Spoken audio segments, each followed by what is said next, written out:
Before we start the show, I want to say a quick thank you for being a listener and to explain a little bit more about why my colleagues and I hope you also subscribe to the Washington Post. The Post newsroom has published more than 100 scoops so far this year, exclusive stories reported by our newsroom. Holding power to account and keeping you informed, that's what drives our work. And it's the kind of work that you support as a subscriber. If you're not one already, this is a great time to take the step. Our Memorial Day sale is happening right now. You can unlock your subscription for just $2 every 4 weeks for a whole year. And after that, it's just $12 every 4 weeks. You can cancel anytime. Hit pause right now and go to the subscription link in our show notes, or go to washingtonpost.com/subscribe. In a few minutes, you'll have more of what's happening in the world right at your fingertips. This offer is good for a limited time, so really don't wait. We're so excited to welcome you as a subscriber. Okay, here's today's show. Last Tuesday at 6 a.m, Katie Corkin, her husband, and 2 of her kids left their home in Amite, Louisiana, and flew to Washington, D.C. It was not an easy trip. Her 18-year-old Connor has multiple disabilities. He's nonverbal, he can't move on his own, he's in a wheelchair. Connor weighs about 100 pounds. His wheelchair is 100 pounds. It does not break down, so you have to, they had to put it underneath the plane. And people don't understand how frightful that is. I'm giving these airport workers his legs, and it needs to work when we get to Washington, D.C. They arrived and went straight to the U.S. Capitol that afternoon to sit in on a House committee hearing reviewing Medicaid. Medicaid is a government-run health insurance program for those with low incomes or disabilities. And it literally changed his life, and it saved his life because we were in and out of the hospital so much. Corkin says Medicaid was essential for Connor. He needed a lot of help that they weren't otherwise able to get. His health improved drastically. He has a nurse that can sit with him during the day, and he has a worker that comes in the evening so that I can do stuff with my other boys. And it literally changed our life in every way. More than 80 million people in the U.S. are on Medicaid. Low-income families, children, adults, those with disabilities. Another person who came to Washington for this Medicaid hearing was 41-year-old Josie Badger. She traveled from Western Pennsylvania, and she has a condition that causes muscle weakness and progressively makes all movements harder, including breathing and talking. I am able to live at home. I am able to be a foster mom. I'm able to be here today, all because of Medicaid.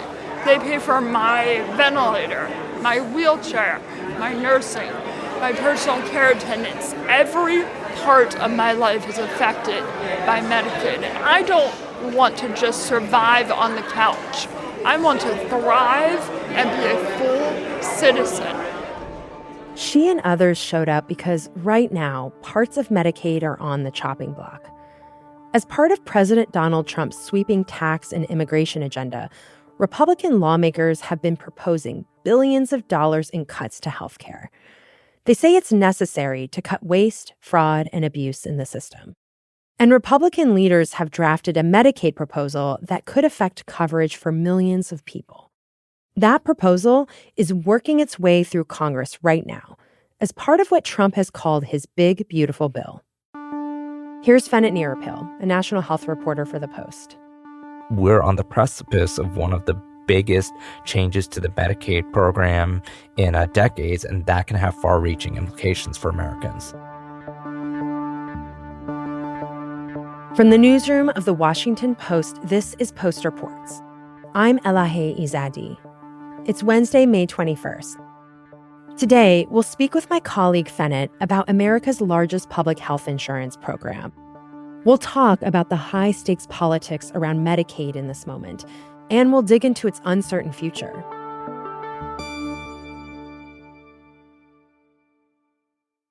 Hi, Fennet. How's it going? So I know there's a lot going on right now about Trump's big, beautiful bill that Republican leaders want to get passed. And this hearing that happened on Capitol Hill from last week, it was part of the run-up to this moment. So I want to hear more about it. It sounds much more contentious than these procedural committee hearings typically go. Fennec, can you tell me what happened? This was the House Energy and Commerce Committee, which ironically is actually the major health committee on the Hill. And so this was a hearing that looked at the changes that Congress wants to make in order to achieve big spending cuts. Republicans want to extend major tax cuts from the first Trump administration. And these are tax cuts that by and large affect wealthy people. And Medicaid is one of the biggest sources in the federal budget that they can target in order to achieve the kind of big savings and big federal spending cuts. And because Medicaid is the biggest source of these cuts, there is really inflamed passions here because it is the health program that serves some of the most vulnerable people in America. And when that kind of program is on the chopping block, you get people coming out and really worried about their health and their lives. Committee will come to order. The chair. The chair will advise the audience that disruption of a congressional business is a violation of law. Hill, the Capitol, was packed with people who came out from across the country to make it clear to members of Congress that they don't want Medicaid to be cut. Multiple Democratic lawmakers talked about their constituents who they believed would be affected by Medicaid cuts. That included Troy Carter, a Democrat from Louisiana. Simply put, this is cruel, inhumane, and wrong. There was a lot of pushback from Republicans. The people who are legally eligible for Medicaid are not going to lose their Medicaid. At one point, Alabama Republican Congressman Gary Palmer challenged the notion that people would lose their Medicaid. We've all got family members, friends. We've got people in our districts. We all know these stories, people that are depending on Medicaid, and you will not lose your Medicaid. And as he was defending the Medicaid cuts, there were people who were pushing back and shouting over him. And it's hard to hear, but one person even shouted, "You will kill me! You will kill me." It was just one of the most contentious issues that I've seen on the Hill, at least when it comes to healthcare. Oh, wow. But I think Medicaid in particular stands out because it does affect some of the most marginalized people in society. You're talking about low-income people, people with disabilities, children, pregnant women.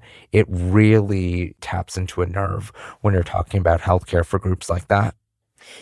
Bennett, later on, I want to dig into the exact details of this proposal. But before we get there, I want to share this story. It's a little embarrassing. On the Washington Post website, we have this quiz about Medicaid, and our colleague Jenna Portnoy made, and it basically tests your basic knowledge of the program. So I went into this very confident. It's I'm informed. I know what's going on. I took this quiz and I did very poorly. I'm too embarrassed to say how poorly I did. And I probably shouldn't admit this, but I also struggled with that quiz a little bit, even as a healthcare reporter. So don't be embarrassed. Okay, that makes me Yeah. feel so much better. But I know now that you're very well read and that you can kind of run through some of the biggest misconceptions and also what do we need to know about Medicaid. Just at the very basic level, Medicare and Medicaid started in the 1960s, and it responded to a big problem in the United States where there were a lot of people who just weren't getting access to health care.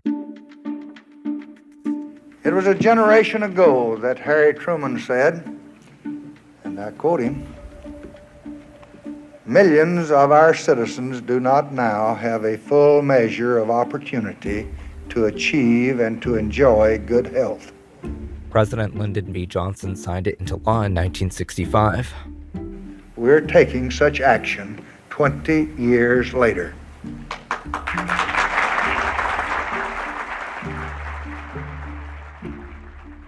Medicare serves older adults and senior citizens. Medicaid is meant more for younger people who are disabled or low income, particularly children. So Medicaid, how many people roughly were covered by Medicaid last year? About 83 million people were covered by Medicaid last year, and so it is the biggest insurer in America. Okay, and so how does it work? So Medicaid is interesting. It's not like Medicare, which is primarily a federal program. Medicaid is a state and federal partnership. So that means the bulk of the money comes from the federal government, but it's actually the states, each individual state that administers a Medicaid program. So the federal government has a lot of basic rules for Medicaid, what kind of services should be covered, or what kind of services must be covered, I should say, and what kind of people should qualify for Medicaid. But then the states really deal with a lot of the basics of how Medicaid works in action. So the states do have some leeway of deciding eligibility rules and what services can and can't be covered. And so that's what happens is you have this program that can really vary state to state, but the money is coming from the federal government. So the decisions that Congress makes will have big implications for how Medicaid actually works in action. Yeah, I remember covering sort of the years following the Affordable Care Act passage in 2010. Yes. And how states were deciding whether to opt in to expanding Medicaid. And like there were a lot of red states who were like, we're not going to expand. And this was like a huge political issue at the time. So the Affordable Care Act, or Obamacare as it's known, the goal of that law was to expand health coverage. For the poorest Americans and the low-income Americans, Medicaid was going to be expanded. So that was a big sea change that came as a result of the Affordable Care Act, that for the first time you had health insurance available for people who don't have a lot of money and who don't have children or other forms of disabilities. And states had the option to decide whether or not to expand Medicaid to include low-income adults. And the vast majority chose to do that. All but 10 states have expanded Medicaid. When we say low income, is there a number that you can give? Like, what does that mean? Sure. Under the expansion of the Affordable Care Act, Medicaid can cover adults with incomes up to 138% of the poverty line. So that can vary depending on the state, but according to KFF, which is a health policy group, the exact numbers would be something like about $16,000 annually for an individual or about $27,000 for a family of three. Fenit, is there anything else we should know about who generally right now is covered under Medicaid that maybe we wouldn't expect? I mentioned earlier that Medicare usually covers the health insurance for senior citizens. Maybe I shouldn't confess this, but I only learned a few months ago that Medicaid is actually what pays for nursing home stays, because Medicaid is the benefit that kicks in when senior citizens run out of money and need long-term elder care. You know, in that quiz, one of the really interesting things that also stood out to me, too, is how much like children's hospitals rely on Medicaid funding as well.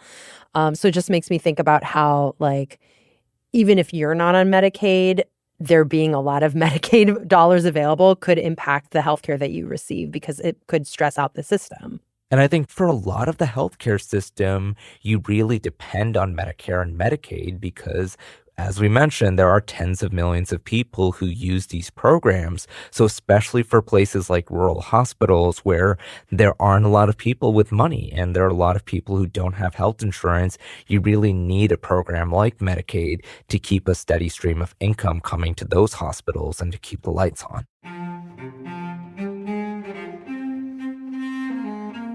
After the break, we dig into one of the most contentious debates around Medicaid, adding a work requirement. We'll be right back.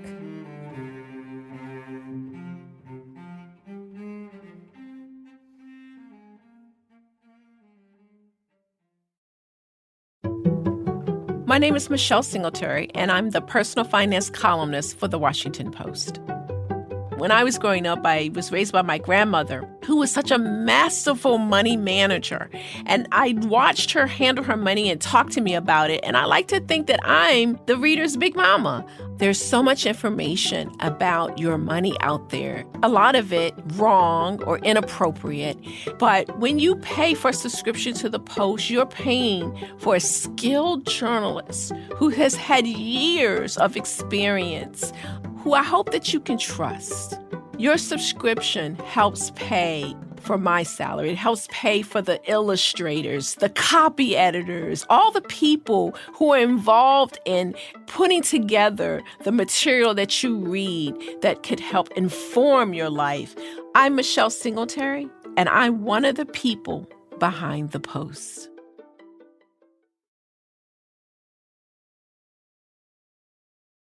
So, Fennett, now let's talk about what is actually in this proposal that House Republicans have advanced.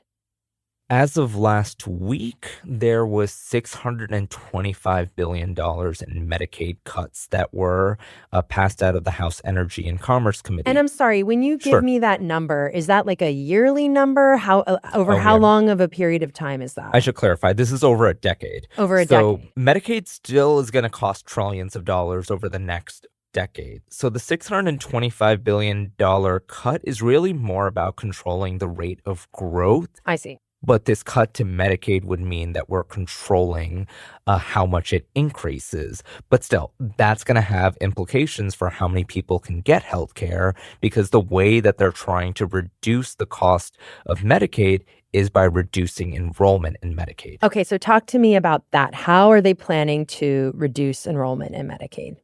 There are three big proposals that would reduce Medicaid spending, and the biggest one is by imposing work requirements. The idea being is that if you're an adult without physical or mental disabilities, you need to work, train for a job, or be in school in order to get Medicaid benefits. So under the proposal working its way through Congress, in order for a non-disabled adult to get on Medicaid, they need to be spending at least 80 hours a month working, training for a job, doing community service, or being in school. And then the other two big forms of Medicaid savings come from repealing some regulations that were meant to make it easier to enroll in Medicaid and to do eligibility checks. And then there's another very convoluted issue regarding a tax that's used to finance Medicaid. I'm happy to explain it, but the short answer to that one is that it can result in states having less money to operate their Medicaid programs. I want to talk about the work requirement piece of it. What is the argument for adding a work requirement specifically? Yeah, the argument that Republicans are making is that Medicaid is not meant to be as far-reaching as it is now. Medicaid, when it first debuted, was supposed to be for the most vulnerable in society, which is why it historically has been for pregnant people, for children, for people with disabilities. And they say this idea of Medicaid being for working age adults who could work, that's going too far. So they're saying that Medicaid traps people into poverty by letting them have something like health insurance when they're not working and they're making low wages. Oh, like trapping people in the sense of if I make more money, then I don't qualify for this benefit anymore. It kind of gets to the broader Republican conservative philosophy on the safety net that you shouldn't be giving people too many benefits when they're low income. You should be incentivizing people to work. And if you give too many benefits to someone who's not making a lot of money, you're dissuading them from getting a job. I see.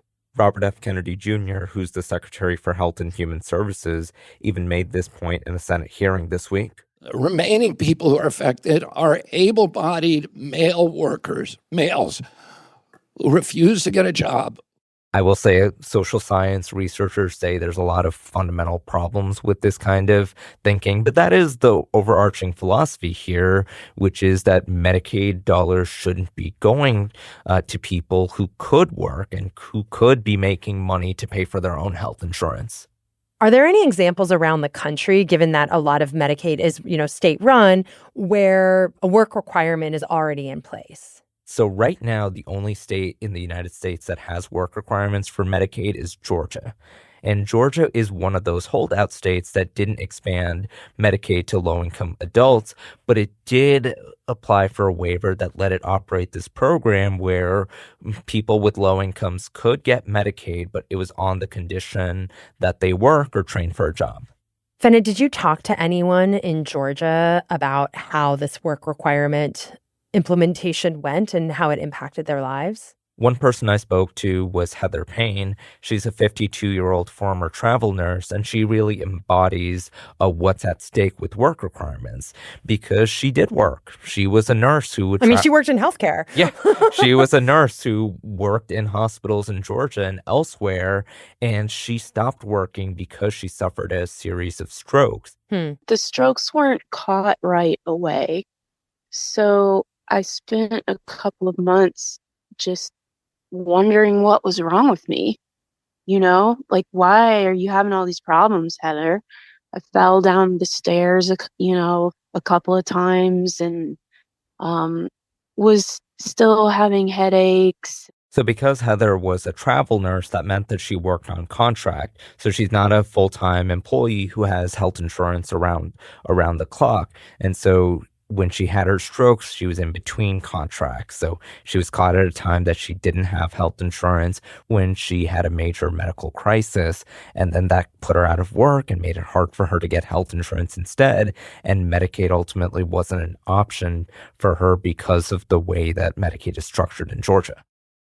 When you're a contract worker, your coverage can come and go like that. And so I kind of, it just, all this happened to happen. It's Murphy's Law, right? In one of the few times of the year when I managed to not have insurance, I also managed to have strokes because that's the way the universe works, right?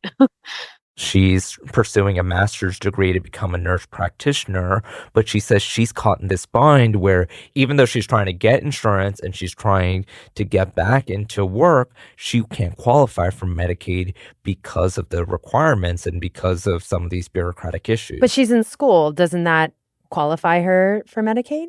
It's supposed to, but Georgia says that in order to qualify under the schooling exception, you need to be receiving 11.5 credit hours per semester. Under Heather's full-time program, she only gets 9 credit hours. So even though she is in a full-time program to be a nurse practitioner, it doesn't meet that bar to get her Medicaid. To be clear, Heather says she does have health insurance now because her school requires her to get it. The problem is she says it's very expensive, it's not a good insurance plan, and because there's no subsidies, she had to tap student loans in order to pay for it, and that adds to her debt and takes away from other basic school needs. Sometimes it feels like I tripped and fell, and then I pick myself back up again, and someone is sticking out their foot and trying to trip me again. I feel like I'm doing what everyone says you're supposed to try to do. I'm trying to put myself back in a position where I can work and be productive again. One of the things that I've been hearing is that Georgia is a cautionary tale for the rest of the country because as Congress has been discussing this whole Medicaid work requirement issues, you'll often hear Republican lawmakers saying that, able-bodied men who are sitting in their mom's basement playing video games shouldn't be getting Medicaid. But what you hear from Medicaid researchers is that's not a big group of people. The reality is that the people who are receiving Medicaid but don't work are more often going to be people like Heather, people who want to be working, who are trying to make ends meet, but for whatever reason, they have a legitimate reason for not working. When you just look at the very basic enrollment numbers, only 12,000 Georgians have been able to receive Medicaid of the roughly 50,000 people the state had initially hoped to enroll. And so one of the things that you'll hear advocates talk about when you're talking about work requirements, is it really a work requirement or is it a work reporting requirement?